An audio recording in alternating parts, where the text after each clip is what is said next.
30 وجبة شاورما ب 30 يوم. اليوم رقم 10، وجبة اليوم من عجلون عمو صالح الشامي. ما شاء الله.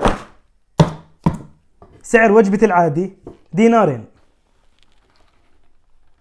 ومثل هيك كمية الشاورما، ومثل هيك الحشوة. بسم الله.